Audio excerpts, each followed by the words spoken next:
পুরান ঢাকার অলিগলির সেই ঐতিহ্যবাহী গ্রান, গরম গরম ধোয়া ওঠা এক প্লেট সাদা তেহারি, সামনে আসলেই যেন মন হারিয়ে যায় পুরনো ঠিকানায়। আজকে আপনাদেরকে সাথে নিয়ে পুরান ঢাকার সাদা তেহারি রান্না করে নেব। 1/3 কাপ তেলের ভিতর 1/2 কাপ পেঁয়াজ বাটা, 2 টেবিল চামচ দিয়েছি আদা রসুন পেস্ট, আস্ত কিছু গরম মশলা দিয়ে একটু সময় নিয়ে পেঁয়াজ আর আদা রসুনটাকে ভুনে নিব, এতে করে এটা র স্মেলটা কেটে যাবে। এখানে আমি একটা মশলা রেডি করে নিয়েছি জয়ফল, জয়ত্রী, কাঠবাদাম, এলাচ, তার সাথে 1 টেবিল চামচ জিরা আর 1 টেবিল চামচ গোলমরিচ। এই মশলাটাই ব্যবহার করতে হবে এখানে এবং পরিমাণ মতো। তো এগুলোকে আমি একটা পেস্ট করে নিচ্ছি ব্লেন্ডারে ব্লেন্ড করে। আর এখানে কিন্তু সাদা গোলমরিচটা ব্যবহার করতে হবে, তবে আমার হাতের কাছে ছিল না, তাই কালোটা দিয়ে কাজ চালিয়ে নিয়েছি।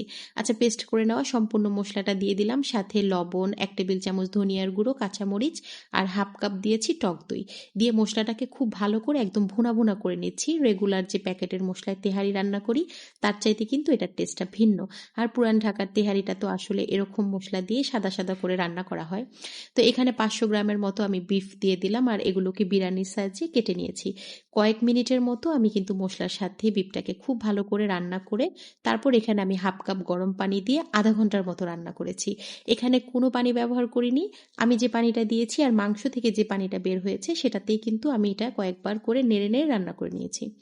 তো এটা একপাশে রেখে দিচ্ছি। এখানে তেল গরম হওয়ার পর 1.5 কাপ পোলাওর চালের সাথে লবণ, কাঁচামরিচ, আদা রসুন পেস্ট আর সাথে একটু শাহি জিরা দিয়েছি। শাহি জিরাটা অবশ্যই অ্যাড করতে হবে। তো এখন চালটাকে একটু সময় নিয়ে ভেজে নিচ্ছি। ভেজে নেওয়ার পর রান্না করে রাখা মাংসটা দিয়ে দিলাম। আপনারা চাইলে মাংসর সাথেও চালটা দিয়ে কিন্তু নেড়ে চেড়ে পানি দিয়ে রান্না করতে পারেন। তবে আমার আজকের খাবারটা আমার ছেলের লাঞ্চ বক্সে যাবে, ওর মানে ফ্রেন্ডরাও খাবে, তো ভাবলাম ওরা যদি লেটে খায় নষ্ট হয়ে যায়, তাই চালটাকে ভালো করে ভেজে নিলাম। ভালো করে ভেজে নিলে কিন্তু লং টাইম থাকে, নষ্ট হয়ে যায় না। এখন পরিমাণ মতো গরম পানি দিয়ে দিচ্ছি, সাথে একটু কেওড়ার জল দিলাম যাতে রেস্টুরেন্টের মতো ফ্লেভার আসে। 1.5 টেবিল চামচ ঘি আর এখানে গুঁড়ো দুধ দিয়েছি। তো ঢাকা দিয়ে আমি রান্না করে নিয়েছি। মাশাআল্লাহ, এত মজার হয়েছিল যে এত সহজভাবে রান্না করার পরে এত মজার হবে আমি ভাবতেও পারিনি।